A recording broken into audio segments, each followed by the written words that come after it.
बैरन के रामलीला मैदान में इस वक्त मैं मौजूद हूं और यहां पर आज जो है प्रदेश अध्यक्ष बीजेपी के वीडी शर्मा आने वाले हैं। मुख्यमंत्री शिवराज सिंह चौहान का भी कार्यक्रम था, लेकिन किसी कारणवश वो नहीं आ पा रहे हैं, क्योंकि जान रहे हैं आप नगरीय निकाय चुनाव का जंग जो है लगातार जारी है और बीजेपी से प्रत्याशी हैं चंद्र प्रताप विश्वकर्मा जी और वो उनके समर्थन में वीडी शर्मा आ रहे हैं। साथ में अभी हमारे साथ मौजूद है बीजेपी जिला अध्यक्ष वीरेंद्र गोयल जी। कार्यक्रम की तैयारियों को लेकर लगातार वो समीक्षा कर रहे हैं। आइए जानते हैं कि आखिर किस प्रकार से तैयारियां चल रही हैं। जी, नगर पालिक निगम सिंगरौली के चुनाव को लेकर के हमारे भारतीय जनता पार्टी के प्रदेश अध्यक्ष आदरणीय विष्णुदत्त शर्मा जी के साथ साथ हमारे संगठन के महामंत्री और प्रभारी मंत्री जी का आगमन हमारे इस रामलीला मैदान में हम 1:30 बजे से अपने आम जनता जनार्दन के बीच में सभा प्रारंभ करेंगे और बहुत ही जल्द हम सबों के बीच में माननीय प्रदेश अध्यक्ष जी का आगमन हो रहा है। हमारे भारतीय जनता पार्टी का एक एक कार्यकर्ता काफ़ी उल्लासित है, काफ़ी वो हर्ष से भरा हुआ है, काफ़ी उत्साह से भरा हुआ है कि हम सबों को भारतीय जनता पार्टी के अपने प्रदेश संगठन के मुखिया का मार्गदर्शन हम सबों को प्राप्त होगा। मैं भारतीय जनता पार्टी के जिला के मुखिया होने के नाते आपके माध्यम से अपने भारतीय जनता पार्टी के समस्त कार्यकर्ताओं को, अपने सिंगरौली क्षेत्र की जनता जनार्दन को आमंत्रित करता हूं कि रामलीला मैदान पर आएं और अपने ऐसे नेता जो कि खजुराहो के सांसद और हमारे माननीय प्रदेश अध्यक्ष जी का उद्बोधन सुने। महापौर का और पार्षदों का टिकट को लेकर के कहीं ना कहीं सवाल उठ रहे हैं कि कहीं ना जो जमीनी कार्यकर्ता था उनको, पार्षद का खास तौर पर उनको टिकट नहीं मिला। क्या देखिए, भारतीय जनता पार्टी का निर्णय हमेशा सामूहिक निर्णय होता है। भारतीय जनता पार्टी का जब तक कोई प्रत्याशी नहीं होता तब तक सब लोग दावेदारी करते हैं।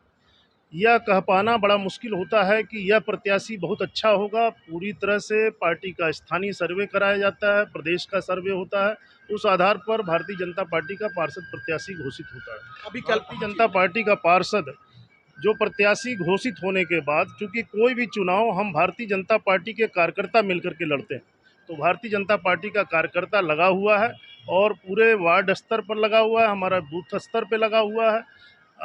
निश्चित ही भारतीय जनता पार्टी के समस्त पार्षद प्रत्याशी जो है ऐतिहासिक जीत के साथ में भारतीय जनता पार्टी का परचम लहराएंगे और महापौर का प्रत्याशी जो कि हमारे संगठन का निर्णय था और संगठन के निर्णय के बाद अगर किसी को कोई जरा सा अगर कोई कष्ट भी रहा होगा तो वह 24 घंटे में ठीक हो चुका है। और यह विश्वास के साथ, दावे के साथ आपको कह सकता हूँ कि आज माननीय प्रदेश अध्यक्ष जी के आगमन के बाद जिस तरह से हमारे पास अन्य नेताओं को इस क्षेत्र में आना है और उन सबों के कारण आने वाले समय में 6 जुलाई को इस नगरीय क्षेत्र के आम मतदाता भारतीय जनता पार्टी को रिकॉर्ड तोड़ मतों से विजयी बनाएंगे। भारतीय जनता पार्टी के साथ भी लड़ाई हो रही है, आप किस प्रकार से मानते हैं कि मुकाबला होगा? देखिए, भारतीय जनता पार्टी का कार्यकर्ता 365 दिन लगा रहता है। मैं कांग्रेस पार्टी और आप पार्टी की मैं कहीं पर भी इसको प्रतिस्पर्धा में नहीं मानता। आप पार्टी हो या कांग्रेस पार्टी हो, जब भी कोई ऐसी विषम स्थिति आई हो, कोरोना का संक्रमण काल रहा हो या कोई भी जन कल्याणकारी योजनाएं रही हों, इस समय में कहीं पर भी सड़क पर आदमी नहीं दिखाई देता था। यह जनता को, यहाँ के स्थानीय जनता को यह समझने की आवश्यकता है कि हम कैसे प्रत्याशी को दे रहे हैं और किस दल को देने जा रहे हैं। अगर वह दल को भारतीय जनता पार्टी के किए हुए कार्यों पर, जो इतने दिनों से वह विभिन्न तरह की जन कल्याणकारी योजनाओं के माध्यम से हमारा भारतीय जनता पार्टी का कार्यकर्ता लगातार क्षेत्र में जाता रहा है, यह आम जनता को सोचने का विषय है।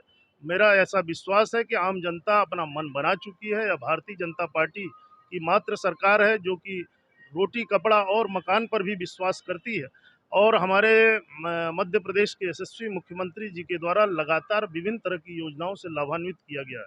मेरा ऐसा मानना है कि यह केवल चुनावी फिजा है और चुनावी फिजा जैसे जैसे नज़दीक आती दिखाई देगी, मैं भारतीय जनता पार्टी का परचम जो है यहाँ पर तीव्र गति से बढ़ता हुआ दिखाई देगा और भारतीय जनता पार्टी का एक एक कार्यकर्ता तन मन धन के साथ लगा हुआ दिखाई देगा। तो मैं आपको आज के बाद जो कार्यकर्ताओं में ऊर्जा का संचार होगा, वो उस ऊर्जा के संचार होने के बाद शायद आपकी यह धारणा, आपको यह कहने का मौका नहीं मिलेगा कि कोई भी विपक्षी दल हमसे आगे जा रहा है। भारतीय जनता पार्टी का यह गढ़ रहा है और भारतीय जनता पार्टी नगरीय क्षेत्र में अपनी सरकार क्या बनाएगी। लगता है मुद्दे क्या रहेंगे 5 साल में, किस तरीके से बदलाव होगा? हमने एक संकल्प पत्र का संकलन किया है। हम घोषणा पत्र के माध्यम से हमारे माननीय प्रदेश अध्यक्ष जी के अनुमोदन पश्चात हम सब लोग उसको घोषणा पत्र जारी करेंगे और इसमें यहाँ की जो भी स्थानीय समस्याएं हैं उसको अधिक से अधिक हमने कवरेज करने का प्रयास किया है। हम इस नगरीय क्षेत्र का विकास हम ज़्यादा से ज़्यादा कैसे कर सकें, इस पर हमारा फोकस है। हमारा यह भ्रष्टाचार मुक्त नगरीय प्रशासन हो। जिस तरह के आरोप प्रत्यारोप पिछले दिनों में लगते रहे हैं उस पर हम सब लोग रोक लगा सकें और हमारा प्रत्याशी महापौर बनने के बाद हम इस दिशा में इस सिंगरौली को ले जाएं कि जो सिंगरौली के विकास अभी तक अधूरे दिखाई दे रहे थे, किसी कारणवश उसके कार्यक्रम प्रारंभ नहीं हो पाए थे, वह आने वाले समय में पूर्ण होता हुआ दिखाई देगा। ठीक है, तो ये थे बीजेपी जिला अध्यक्ष वीरेंद्र गोयल, जिन्होंने कहा कि बीजेपी के प्रदेश अध्यक्ष वीडी शर्मा जब आएंगे, इसके बाद संकल्प पत्र का अनुमोदन हो जाएगा, इसके बाद सार्वजनिक कर दिया जाएगा कि आखिर वो 5 साल का विजन क्या होगा। इसके अलावा जो है कह रहे हैं कि कांग्रेस और आम आदमी पार्टी कहीं भी उनके टक्कर में दिखाई नहीं दे रही, क्योंकि बीजेपी अपने कार्यों पर विश्वास रखती है। कोविड के दौरान भी जिस तरीके से लोग उनके नेता के द्वारा लगातार संघर्ष किया गया, उन सब चीज़ों पर जनता मुहर लगाएगी। लेकिन देखने वाली बात ये होगी कि आने वाले समय में चुनाव के बाद जब नतीजे आएंगे तो जनता जो है अपने पक्ष किसको देती है। कैमरामैन रोहित के साथ अतुल दुबे, INS 24 सिंगरौली।